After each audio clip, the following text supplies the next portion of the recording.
이 시간에도 먼저 우리의 신앙의 고백처럼 서로 인사를 나눕니다. 이렇게 인사합니다. 하나님은 살아계십니다. 그렇기 때문에 믿음으로 하면 기적이 일어납니다. 이 시간에도 하나님은 우리에게 응답하십니다. 그리 될 줄로 믿습니다. 그리 되기를 소원합니다. 어떤 할머니 한 분이 숲속 오솔길을 걸어가는데 마침 두 갈래길이 나오는 거예요. 두 갈래길이 나오니까 할머니가 어디로 가야 될까 고민을 하기 시작해요. 그러다가 그가 하나님 앞에 기도합니다. 하나님, 내가요 지금 지팡이를 가지고 있는데 하나님이 분명히 나를 인도하시는 분인 것을 내가 분명히 믿습니다. 이 지팡이를 이렇게 세웠다가 탁 놨을 때에 왼쪽으로 쓰러지면 제가 왼쪽으로 가겠습니다. 만약에 오른쪽으로 쓰러지면 내가 오른쪽으로 가겠습니다. 그리고 하나님이 그 할머니가 지팡이를 딱 세웠다가 탁 놨어요. 그런데 이 지팡이가 오른쪽으로 딱 쓰러지는 거예요. 그러면 조금 전에 이제 기도한 대로 오른쪽으로 가야 되는데 이 할머니가 왠지 다시 하나님 모든 게 3-4번이 아닙니까? 한 번 더 하겠습니다. 그리고 탁 지팡이를 딱 놨어요. 그랬더니 또 오른쪽으로 쓰러지는 거예요. 할머니가 조금 당황하기 시작해요. 그러다가 할머니가 다시 얘기해. 하나님 3-4번이니까 한 번 더 합니다. 그리고 다시 했다가 다시 놨는데 이 지팡이가 오른쪽으로 쓰러지는 거예요. 이 할머니가 그러면 행동을 옮겨야 되는데 그렇지 않고 멈칫멈칫 서 있어요. 그러다가 하나님 앞에 이렇게 기도해. 하나님 좋으신 하나님이죠. 한 번만 더 하면은 어떻게 했습니까? 그리고 다시 지팡이를 이렇게 세웠다 딱 놨는데 왼쪽으로 쓰러지는 거예요. 하나님, 그렇죠. 하나님, 내가 하나님이 명하신 대로 순종하겠습니다. 하고 왼쪽으로 가요. 왜 그랬을까요? 이 할머니의 마음속에는 이미 왼쪽으로 가기로 결정이 되어져 있던 거예요. 그런데 이 지팡이를 딱 놨는데 오른쪽으로 쓰러지는 거예요. 나는 왼쪽으로 결정했는데 한 번 더 그러다가 왼쪽으로 쓰니까 하나님의 인도하심을 나는 믿습니다. 그러고 갔다는 거죠. 어쩌면 우리의 신앙도 그 수준에 머물러 있을지 몰라요. 그런 신앙을 생활하면서 스스로가 때로는 상처 입기도 하고 시험 들었다고 이야기하기도 그러는지 몰라요.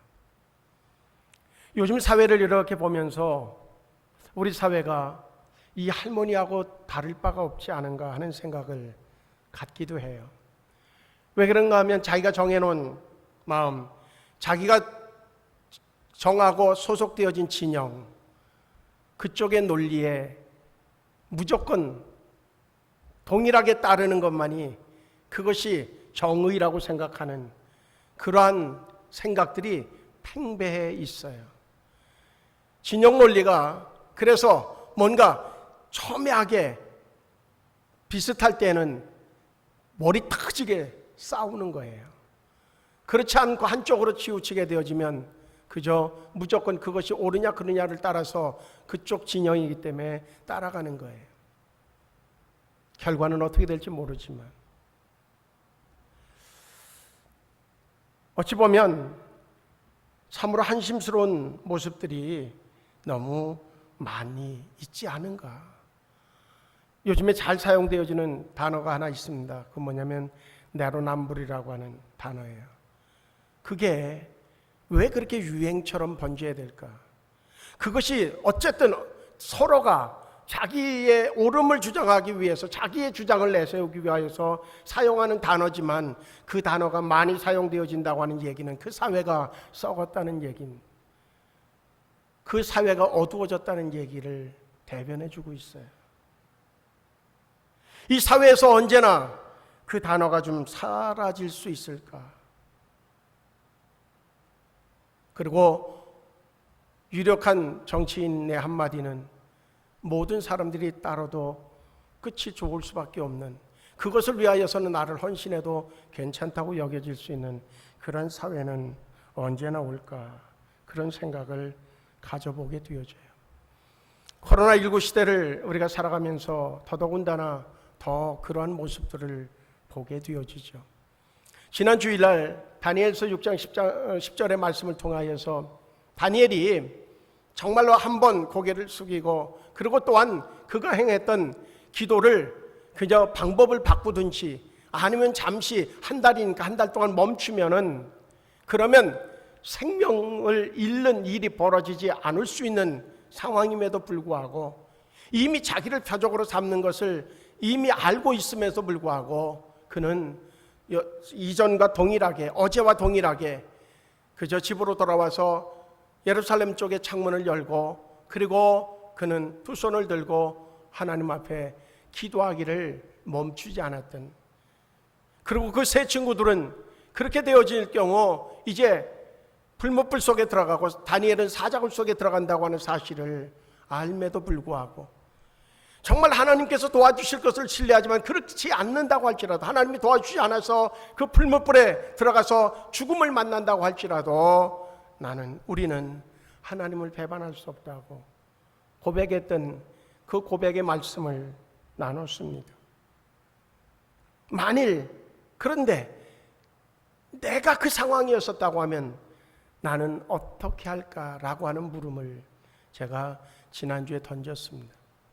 저도 역시 그 말씀을 던진 것으로 끝난 것이 아니라 지난 한 주간을 살아오면서 그 말씀에 합당한 삶을 살아가는 그것은 어떤 것일까 고민하기도 하고 기도하기도 하고, 그러면서 하나라도 선택을 바로 하려고 하는 그러한 노력을 해봤어요.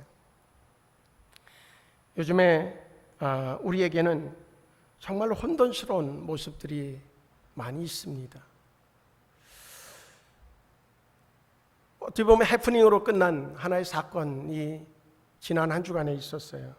그건 뭐냐면 경기도 화성시에 있는 한 순복음교회에서 7월 14일에 헌혈을 하기로 약속을 했어요. 요즘에 코로나19 시대가 되어지면서 피가 많이 부족하다고 하는 그런 이야기를 듣고, 그 교회는 평상시에도 역시 그 지역을 위하여서 많은 그런 헌신을 하는 교회였다고 그래요. 그러니까 물론 헌혈을 하기로 작정을 하고 날짜도 정하고, 그리고 경기도 혈액원에 이제 약속을 하고 다 잡아놓고, 그리고 모집을 했는데 70명이 헌혈을 약속을 했대요. 그래서 이제 14일을 기다리고 있는데 그 전에 8일인가 정세균 총리가 담화문을 발표하고 난 이후에, 그 발표는 뭐예요? 교회의 소모임, 식사 금지, 만약에 어기면 300만 원의 벌금, 거기에 참여한 사람도 300만 원의 벌금을 물린다고 하는 해괴한 그런 담화문을 발표했어요. 오늘 저를 잡으러 온다고 할지라도 저는 분명히 그것은 해괴한 그러한 짓이라고 단호하게 얘기할 수 있어요.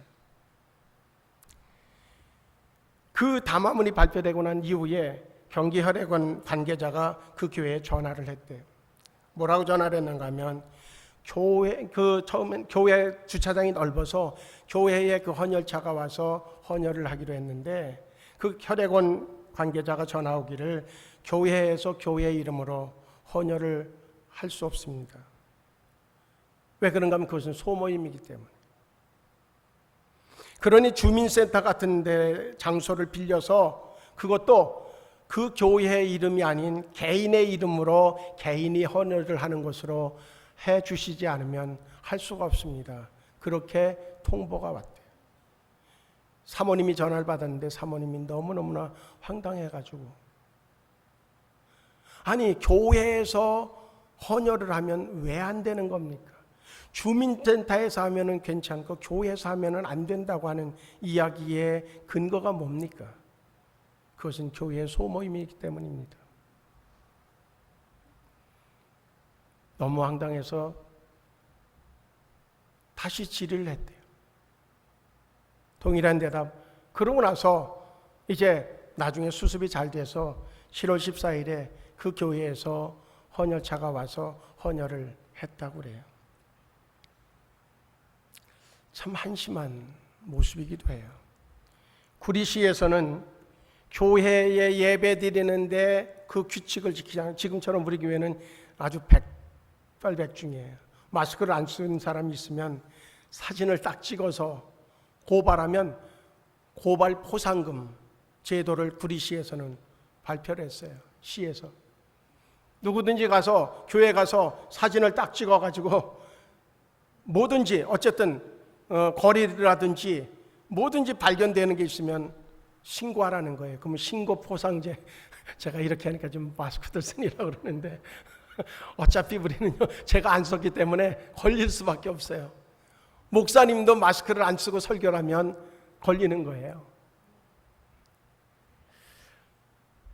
그게 발표가 됐어요. 또 경기도에서 어느 큰 교회에서 그 담화문 때문에 의문이 생겨서 그러면 교회에서 예배를 드리고 그리고 주변의 식당으로 가서 같이 교인들이 대화하면서 식사를 하면 어떻습니까? 다른 일반 사람들도 있는 곳이니까 그런 데 가서 얘기하면 대화하면서 식사하면 어떻습니까? 경기도의 그 공무원의 대답은 안 됩니다. 그냥 가서 교회 이름 대지 않고 교회 이름을 거론하지 않고 그냥 평상 일반 사람들처럼 그렇게 식사하면 괜찮지만 만약에 교회 이름을 이야기하면서 교회 얘기를 하면 그건 걸립니다. 그렇게 답변이 왔대요. 그래서 그 목사님이 너무너무나 화가 나가지고 그래서 청와대에 청원서를 질문서를 해가지고선 10몇 가지인가 20가지는 되는 것 같아요. 질의서를 해가지고 올렸다고 그래요. 일반 식당에서 일반 사람들 다 식사하는데 거기에서 교인들이 모여서 교회 얘기를 하면서 식사를 하면 걸린다고 하는 논리. 인터넷 뉴스를 본 분들은 알겠지만 서울 취요 문화축제 조직위원회라고 하는 그 조직위원회에서 17일 날 이런 발표를 했어요. 서울 취요 문화축제가 한국 취요 영화제하고 서울 취요 퍼레이드를 중심으로 해서 9월 18일부터 29일까지 12일 동안 동성애 축제가 열린다는 겁니다. 서울시에서 허락할지는 모르지만 허락할 거라고 거의 그렇게 다 짐작하고 있어요. 왜 그런가 하면 지금 차별금지법을 정의당에서 발의를 하고 그것을 통과시키기 위해서 매스컴마다 전부 다 뭔가 교회만 반대한다는, 교회만 반대하는데 교회에서 반대하는 것 중에 문제가 있다고 매스컴에서 지금 전폭적으로 지원하고 있어요. 이 상황에서 교회는 소그룹도 하지 말라고 하는 상황에서 뻘개 벗고 그러고선 수천 명이 길을 활보하는 그 퍼레이드는 지금 준비되고 있다는 거죠. 어찌 보면 이것이 말세 때의 모습에 성경에 나와진 증거라고 얘기할 수 있어요. 그런 한두 가지를 이렇게 접할 때는 저는 조금 성격이 좀 급해서 그런지 뭔가 나도 행동을 해야 되지 않나 그런 충동을 느낄 때도 있어요. 그런데 제가 하면 생수교회 차준철 목사 이것이 딱 뜨기 때문에 참 많이 자제를 해요. 이거는 진영의 논리가 아닙니다.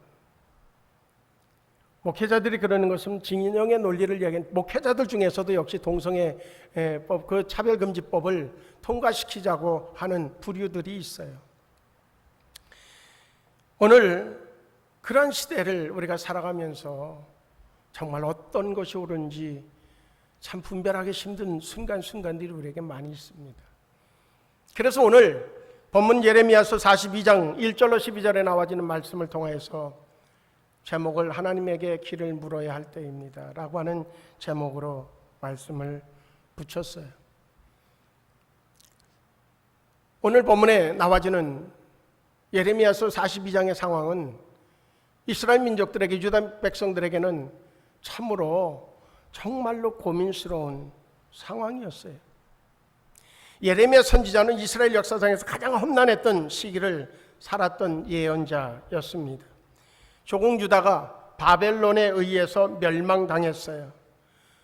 근데 그 멸망의 원인을 예레미야는 우상 숭배와 불순종으로 인하여서 하나님의 진노의 채찍을 맞았다고 그렇게 선포하면서 회개를 요청하고 있어요. 회개만이 하나님의 마음을 돌릴 수 있다고, 그리고 바벨론의 이 포로에서 해방될 수 있다고, 그렇게 하나님의 심판에 대한 경고를 그저 외치죠. 그 결과가 뭐냐? 예레미야에겐 심한 매질, 투옥, 생명의 위협, 그것이 예레미야에게 끊임없이 다가오는 그러한 매일 매 순간의 상황이었어요. 그럴 것이 이 예레미야의 그 선포 속에 한 부분이 있어요. 그건 뭐냐면 지금 우리가 할 수 있는 일의 선택의 하나는 바벨론에 항복하고, 문제는 그것을 통해서 살아남는데 이제 우리들에게 초점은 하나님의 마음을 돌리는 것입니다 라고 하는 이야기예요. 어찌 보면 비애국적인 메시지일 수밖에 없어요. 유다의 마지막 왕이었던 시드기야 왕은 20살의 왕위에 올라서 29살 때에 바벨론의 공격을 받게 되어집니다. 그래서 바벨론의 느부갓네살 왕의 그 침략을 받으면서 예루살렘이 완벽하게 포위를 당하죠. 그때에 1년 반 동안 이 시드기야 왕이 이제 버티는 것을 명하고 버텼어요. 근데 1년 반을 버티면서 외부에서 뭔가 유입되어지는 것이 없으니까 결국은 식량이 바닥나게 되어지고, 그때 상황은 사람들의 굶주림을 이기기 위해서 자기 자식을 잡아서 이제 식량으로 먹는 그러한 지경에까지 이르는 상황이 되어집니다. 시드기야 왕은 이따금 예레미야 선지자에게 와서 물어요. 하나님의 뜻이 무엇인지 궁금하다, 우리에게 가르쳐달라. 그때 예레미야는 얘기합니다. 지금은 하나님의 진노의 채찍이기 때문에 일단은 항복하고, 그리고 이제 하나님의 긍휼을 구하는 것이 우리에게 살 길입니다. 그렇게 간청을 하죠.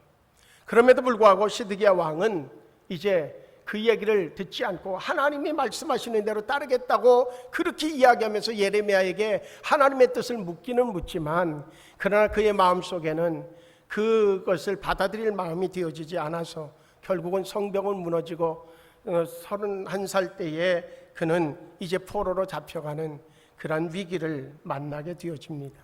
이때의 상황입니다. 이스마엘이라고 하는 바벨론의 총독이었었던 이스마엘을 이제 추격한 요하난이라고 하는 그런 유다의 그런 장수가 있어요. 유다의 그 장수가 이제 그의 일행과 함께 그 이스마엘을 공격해서, 그래서 포로로 잡혀 있는 사람들을 좀 구원해내기도 했어요. 그런데 이 요하난의 마음속에는 무슨 생각을 하는가 하면 애굽으로 가서 애굽의 도움을 받으려고 하는 그러한 생각을 가지고 베들레헴 근처에 있었던 게룻김함이라고 하는 곳에 머무르면서, 그러면서 이제 그들의 결정을 실행하기 전에 예레미야에게 묻는 물음이 오늘 본문의 내용이에요. 이것이 옳고 그르냐라고 하는 것보다는 자세의 문제를 오늘 우리는 살펴봐야 되겠다. 분명히 하나님 앞에 우리는 길을 물어야 됩니다. 어떻게 해야 될지를 물어야 됩니다. 그러나 이미 자기의 마음속에 결정해놓고 묻는 물음은 물음이 아니라고 하는 거죠. 오늘 이 요하나는 애굽으로 가서 그들의 도움을 받을 마음의 결정을 하고, 그리고 예레미야에게 기도를 요청했어요.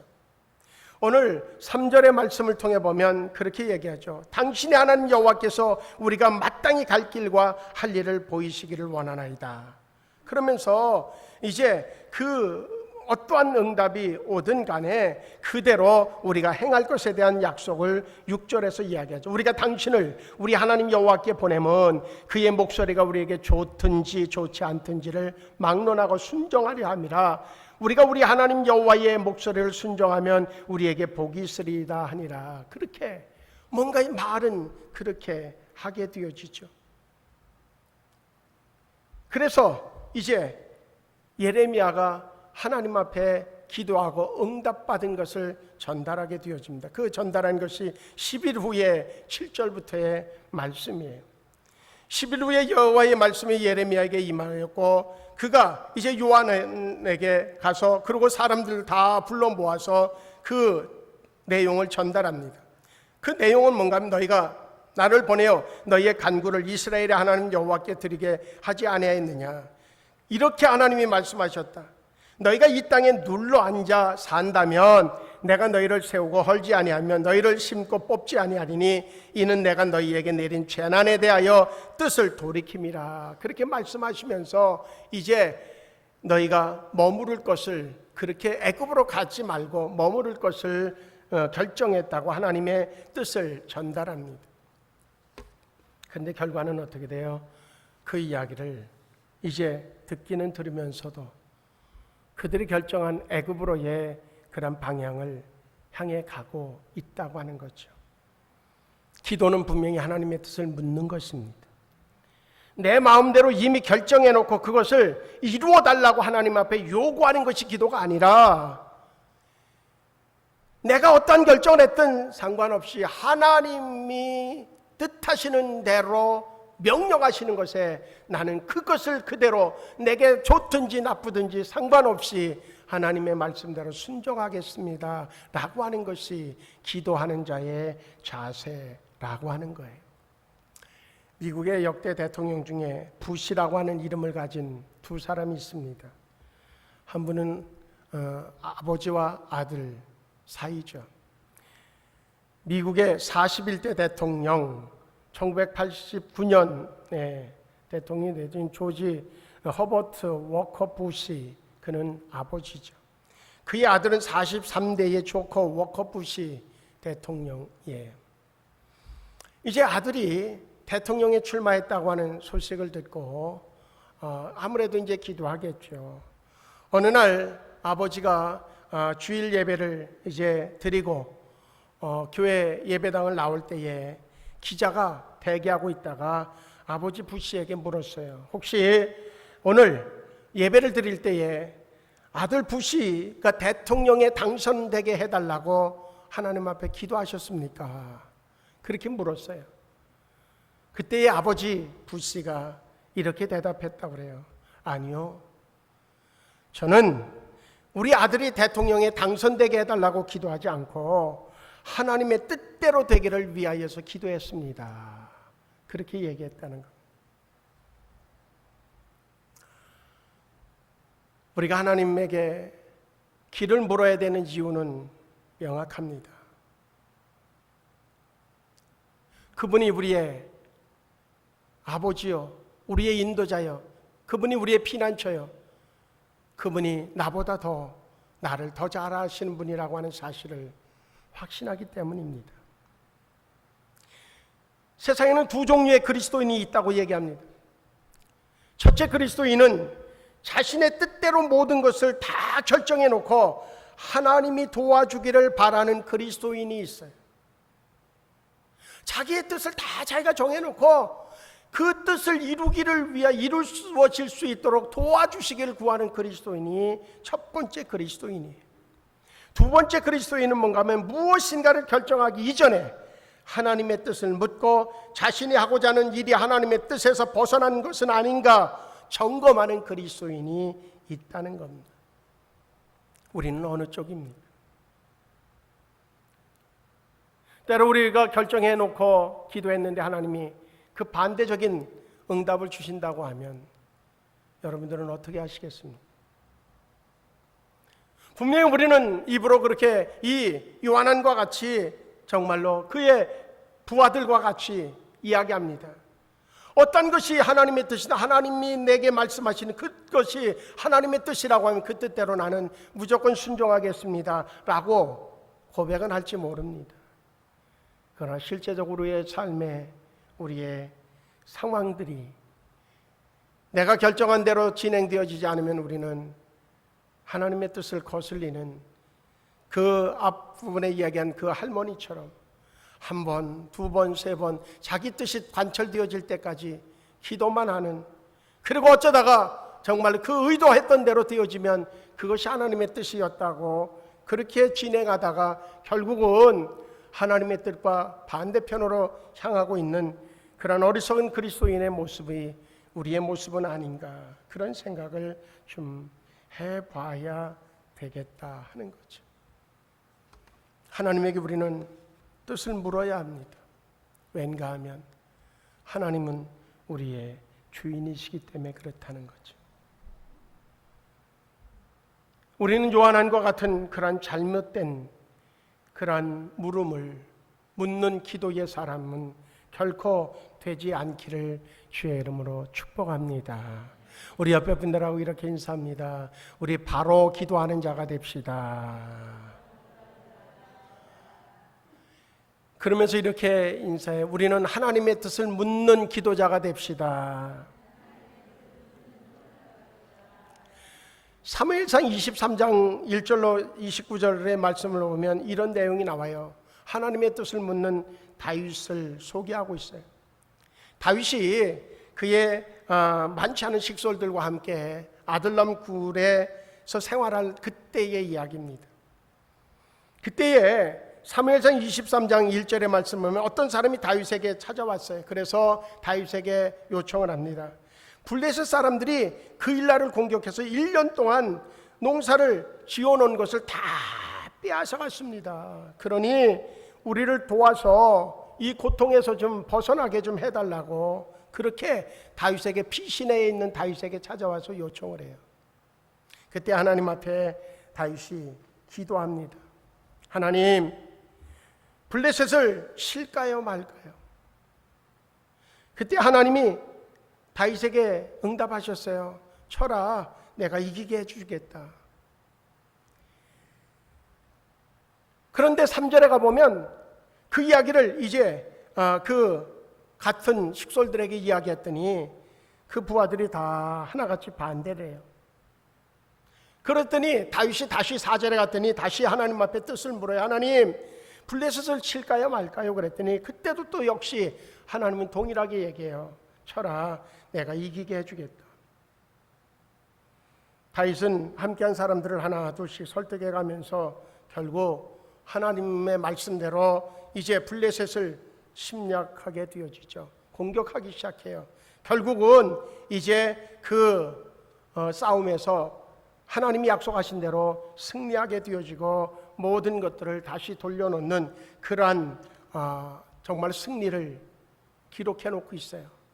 그런데 그 이후에 8절을 보게 되면 다윗이 그 일날 사람들을 돕고 난 이후에 그것이 이제 사울 왕에게 다윗이 어디에 있다고 하는 것이 알려지게 되어져서 그래서 다시 사울의 공격을 받게 되어지고 그 공격을 피해서 도주하는 이제 몇 곳을 도망 다니는 그런 내용이 나와지죠. 그 다윗이 하나님 앞에 기도할 때에 하나님이 블레셋을 공격해라, 그럼 내가 이기겠다고 얘기했을 때에 그와 함께하던 사람들이 반대한 이유는 정당성이 있어요. 왜 그런가 하면 우리가 공격한다고 했을 때 우리가 지금 그런 그 블레셋을 공격할 처지도 못 되고, 만약에 공격한다고 했을 때 우리의 은신처가 사울왕에게 알려지게 되어지면 사울왕의 공격을 받게 되어질 것이 분명합니다. 그러니 지금 그 일날 사람들을 도울 때가 아닙니다 라고 얘기를 해요. 그런데 다윗이 하나님 앞에 기도하면 공격하라고 얘기를 해요. 이 상황이 되어지면 여러분들은 어느 쪽을 선택하시겠습니까? 다윗은 하나님 앞에 이제 블레셋과의 전투를 결정하는데 2번 기도합니다. 사울의 공격을 대비하는 결정을 위해서도 2번이나 하나님 앞에 기도합니다. 다윗은 매 순간마다 하나님 앞에 길을 묻는 기도를 습관처럼 했던 사람입니다. 그리고 그것이 자기에게 어떠한 환경으로 다가올지에 대하여서 예측되어진다고 할지라도 하나님의 말씀의 결정대로 그는 순종했던 사람이 다윗이었었다고 하는 사실을 우리는 성경에서 수없이 발견하게 되어집니다. 그는 어떤 때만 기도했던 사람이 아닙니다. 매 순간을 하나님 앞에 기도했던 사람입니다. 물론 우리가 매일매일 살아가면서 수없이 많은 것들을 결정해야 돼요. 근데 그 대부분의 많은 것들은 우리가 하나님 앞에 묻지 않아도 이성적으로 판단해서 결정할 수 있는 일들일 수 있습니다. 그러나 우리에게 중요한 결정들이 있어요. 중요한 결정들이 되어야 될 상황들이 있어요. 그때에는 하나님의 응답에 우리는 충실해야 됩니다. 예를 들면 결혼의 결정, 사업의 결정, 진학의 결정, 직장의 결정, 자녀 양육의 결정, 우리는 굵직굵직한 것들을 결정할 때에 과연 하나님 앞에 묻고 하나님의 응답을 기다리고 그 응답에 순종하는 삶을 살아가고 있는가 하는 겁니다. 요즘 시대에도 역시 정말 그리스도인으로 살아가는 것이 참 힘든 그런 시대를 살아가고 있습니다. 그렇기 때문에 우리는 더 많은 기도가 필요합니다. 하나님께 길을 물어야 될 때 그때가 지금입니다. 그리고 그 길이 정말 하나님의 응답이 우리에게 험난하다 할지라도 우리는 그것을 분명히 따라야 되는 그러한 그리스도인이라고 하는 사실을 우리는 꼭 기억해야 될 줄로 믿습니다. 하나님의 뜻을 확인하는 방법은 몇 가지가 있습니다. 우선적으로는 성경의 말씀을 통하여서 하나님의 뜻을 깨달아 알 수 있습니다. 또한 오늘 이 예레미야서에 이야기한 그 다윗의 이야기처럼 기도를 통해서 하나님의 뜻을 깨달아 알 수 있습니다. 그리고 믿음의 사람들을 통하여서 우리는 하나님의 뜻을 물을 수 있습니다. 분명한 것은 그 어떤 것이 됐든 하나님의 뜻을 묻는 것은 대단하게 중요하고, 하나님의 뜻을 물었다고 하면 앞부분에서도 이야기한 것처럼 이제 하나님의 뜻을 순종해야 된다고 하는 겁니다. 어떤 목사님이 우스갯소리이기도 하지만 의미 있는 자기의 얘기를 어느 글에 올렸어요. 자신은 뭐를 결정할 때 주보에 내기 전에 어쨌든 찬송을 결정하든지 이런 것을 결정할 때에 자기 그 아내에게 묻는데요. 이번 주에 예를 들면 우리 같은 경우 매월마다 시작 찬양, 파송 찬양을 새롭게 하잖아요. 그때 이 목사님은 어느 것이 좋을까? 그리고 묻는데요. 그러면 그 사모님이 그 얘기를 듣고 아주 심사숙고해서 그래서 밥을 준대요. 그러면 이 목사님이 그러냐? 그리고 따라야 되잖아요. 근데 이 목사님이 자기가 생각해 보니까 그렇게 해서 자기 아내의 얘기를 들은 경우는 거의 없더래. 자기가 생각했던 이미 이번 달에는 저기서 무슨 찬양을 할까 생각해 놨던 그거를 주보에 올리더라는 거예요. 그러니까 이제 사모님이 그거를 이제 한두 번 경험한 게 아닐 거 아니에요. 그러니까 이제는 이번 달 찬양을 뭘로 할까? 그러면 그 사모님이 이렇게 얘기한대요.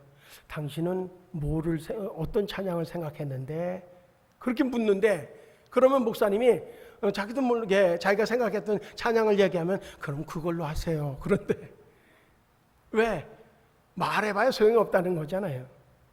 그래서 그 목사님만 그런가 하고 생각해 보니까 나도 조금은 따르는 그 목사님하고 비슷한 것 같기도 해요. 우리가요, 하나님 앞에 그런 모습이 되어지면 어떨까? 그러면서도 자기는 잘 믿고 있다고 생각하는 거예요. 지금 그러한 믿음의 모습 때문에 우리는 지금 이 시대를 살아가고 있지 않은가? 하나님이 놀랍게 축복해 주셨는데 그 축복이 오히려 독이 되어져서 지금 믿음의 자리를 잊어버리고 다니엘과 같은 상황이 와줬을 때에 상황이 올 수밖에 없고 그 상황이 와줬을 때 우리는 그 상황조차도 외면하고 우리의 생각했던 더 좋은, 더 편안한 것을 쫓아가고 있지는 않은가, 그런 생각을 갖게 되어집니다. 사무엘 23장의 다윗의 이야기와 같이 또한 오늘 본문에 나와진 예레미야 얘기처럼 하나님의 뜻을 따르면 무조건 만사형통하는 것은 아닙니다. 그렇지 않을 수 있습니다. 그러면 우리는 그런 질문을 할 거예요. 그럼 하나님의 뜻을 쫓는 이유가 뭐냐? 하나님의 뜻을 따랐는데도 어려움을 당하면 그 따른 이유가 뭐냐? 그렇게 물을 수 있어요.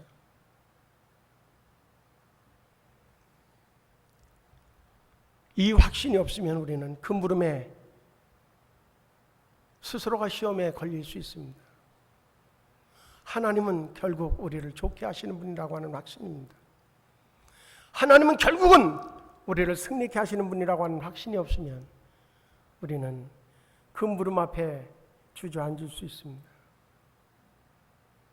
제가 그래서 오늘 이 본문의 제목에 부제를 하나 붙였었어요. 그 부제가 뭔가 하면 하나님 뜻대로 사는 그 자체가 축복입니다. 그러한 부제를 제가 붙였어요. 바르게 신앙생활한다고 하는 것은 매 순간마다 하나님의 뜻을 묻는 것이고, 바르게 신앙생활한다고 하는 것은 그 물음에 하나님이 응답 주신 대로 순종하며 살아가는 것, 그것이 바로 바르게 신앙생활하는 겁니다.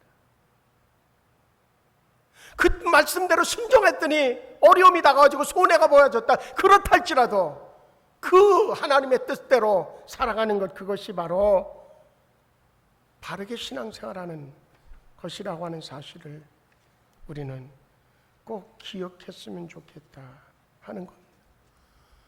주님 뜻대로 산다고 무조건 떼돈을 벌고 건강해지고 형통케 되어지는 것만은 아닙니다. 그러나 그분의 뜻대로 살아가는 그 자체가 우리에게 놀라운 하나님의 축복이라고 하는 사실입니다. 왜? 아무나 하나님의 뜻대로 살아갈 수 없기 때문에. 우리 생수성도들은 그 아무나가 아니라 진정으로 하나님에게 붙잡힌 자들이므로 하나님의 뜻대로 순종하는 자, 그 삶이 우리 모두의 삶이 되어지기를 주의 이름으로 축복합니다. 하나님은 우리로 영광 받으실 줄로 믿습니다. 우리 옆에 분들하고 인사합니다. 우리는 언제까지든 예배자가 됩시다. 또 이렇게 무슨 이야기합니다. 우리는 언제든지 하나님 앞에 묻는 자가 됩시다. 마지막으로 어떠한 뜻이 하나님의 뜻이든 순종하는 자로 살아갑시다. 할렐루야. 우리 모두자가 믿음의 승리자가 되어질 줄로 믿습니다. 기도하시겠습니다. 좋으신 하나님, 내가 내린 결정